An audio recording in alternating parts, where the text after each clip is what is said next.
भारत माता की जय। आज हम आपसे बात करते हैं राष्ट्रीय स्वयंसेवक संघ के स्वतंत्रता आंदोलन के बारे में। लोगों का कहना है और ऐसा मानना है कि राष्ट्रीय स्वयंसेवक संघ का स्वतंत्रता के आंदोलन में या किसी भी स्वयंसेवक का कोई योगदान नहीं था। तो आज हम आपसे इस विषय पर बात करने वाले हैं कि क्या वास्तव में राष्ट्रीय स्वयंसेवक संघ का स्वतंत्रता में क्या योगदान था। यदि राष्ट्रीय स्वयंसेवक संघ का स्वतंत्रता में योगदान नहीं होता तो परम वैभव की कल्पना राष्ट्रीय स्वयंसेवक संघ की प्रार्थनाओं में कैसे आती। क्या कोई परतंत्र देश या गुलामी की जंजीरों में जकड़ा हुआ देश कभी परम वैभव की कल्पना कर सकता है? ऐसा बिल्कुल नहीं होता। तो आइए आज हम जानते हैं कि राष्ट्रीय स्वयंसेवक संघ के कार्यकर्ताओं ने, संघ के स्वयंसेवकों ने और संघ के किन किन ऐसी महान विभूतियों में राष्ट्रीय स्वयंसेवक संघ के साथ स्वतंत्रता के आंदोलन में अपनी अहम भूमिका निभाई थी। तो लगातार इस वीडियो को देखते रहिए और इस वीडियो को हमारे सभी स्वयंसेवकों तक जरूर पहुंचाइए।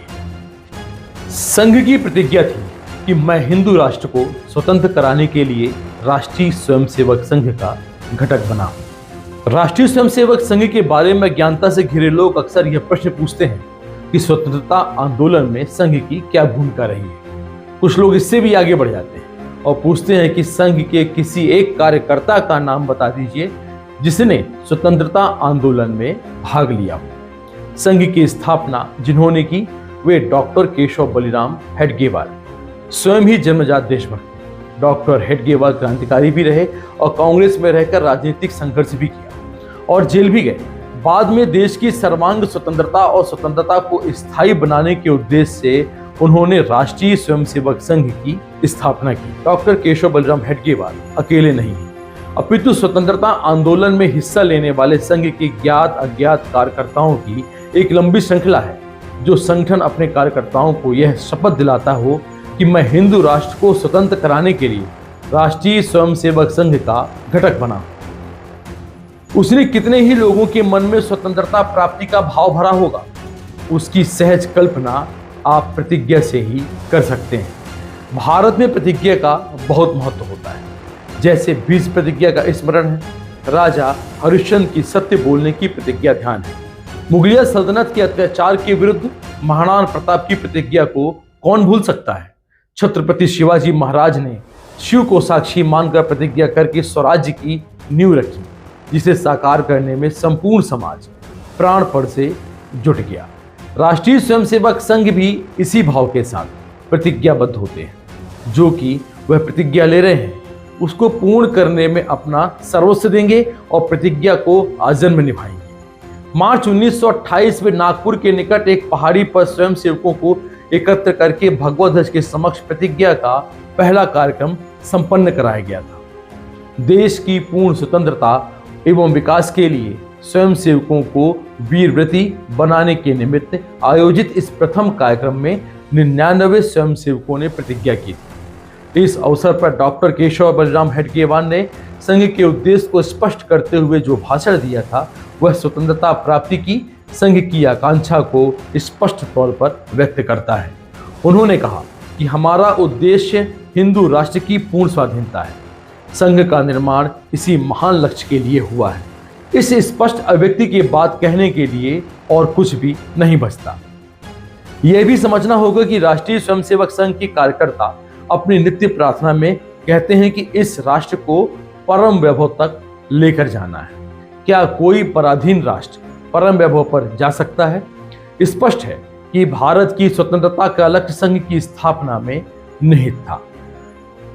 डॉक्टर साहब ने 1929 में वर्धा में आयोजित प्रशिक्षण वर्ग में भी स्वयंसेवकों एवं नागरिकों की एक सभा में प्रखरता के साथ कहा था कि ब्रिटेन की सरकार ने अनेक बार भारत को स्वतंत्र करने का आश्वासन दिया है, परंतु यह झूठा साबित हुआ। अब यह साफ हो गया है कि भारत अपने बल पर स्वतंत्रता प्राप्त करेगा। याद रहे कि डॉक्टर हेडगेवार ने महात्मा गांधी के आह्वान पर नमक सत्याग्रह में शामिल होकर विदर्भ प्रांत में 1930 में जंगल सत्याग्रह किया। इस आंदोलन में उनके साथ अनेक प्रमुख स्वयंसेवकों ने भी हिस्सा लिया था। सत्याग्रहियों को पुलिस ने गिरफ्तार किया और जेल भेज दिया। डॉक्टर साहब को भी 9 माह का कठोर सश्रम कारावास दिया गया। इससे पूर्व 1921 के आंदोलन में भी डॉक्टर साहब को जेल की सजा हुई थी। महात्मा गांधी के सविनय अवज्ञा आंदोलन को मध्य भारत में सफल बनाने के लिए स्वयंसेवकों ने अथक प्रयास किए थे।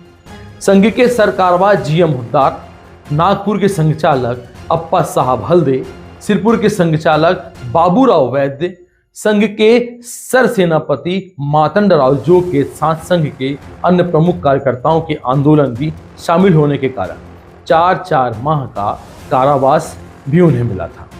संघ अपनी स्थापना के कई वर्षों के बाद भी कांग्रेस को जनमानस के दबाव के कारण 31 दिसंबर 1929 को लाहौर में रावी के तर्क पर पहली बार पूर्ण स्वराज का प्रस्ताव पारित करना पड़ा। याद रहे कि डॉक्टर हेडगेवार ने 1920 में नागपुर में आयोजित कांग्रेस के अधिवेशन में ही पूर्ण स्वराज्य का प्रस्ताव पारित करने का प्रयास किया था। उन्होंने कांग्रेस की प्रस्ताव समिति के सामने यह सुझाव रखा था कि कांग्रेस का उद्देश्य भारत को पूर्ण स्वतंत्र कर भारतीय गणतंत्र की स्थापना करना और विश्व को पूंजीवाद के चुंगल से मुक्त करना होना चाहिए था। बहरहाल संपूर्ण स्वतंत्रता का उनका सुझाव कांग्रेस ने 9 वर्ष बाद 1929 के लाहौर अधिवेशन में स्वीकृत किया। कांग्रेस का यह निर्णय संघ के घोषित उद्देश्य के अनुरूप ही माना गया था। इसलिए इससे आनंदित होकर सरसंघचालक डॉक्टर हेडगेवार ने संघ की सभी शाखाओं को 26 जनवरी 1930 को कांग्रेस का अभिनंदन करके राष्ट्रध्वज का वंदन करने और स्वतंत्रता दिवस मनाने के लिए निर्देशित भी किया था। साथ ही यह भी कहा था कि शाखाओं पर भाषण करके स्वतंत्रता के वास्तविक अर्थ एवं महत्व को समझाया जाए। सरसंघचालक के निर्देशानुसार संघ की सभी शाखाओं पर 26 जनवरी 1930 को सायं 6 बजे स्वतंत्रता दिवस मनाया गया था।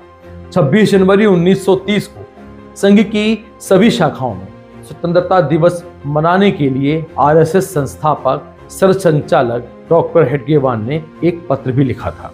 उस पत्र में लिखा था कि संघ के स्वयंसेवकों ने 1942 की अंग्रेजों भारत छोड़ो आंदोलन में भी सहभागिता की।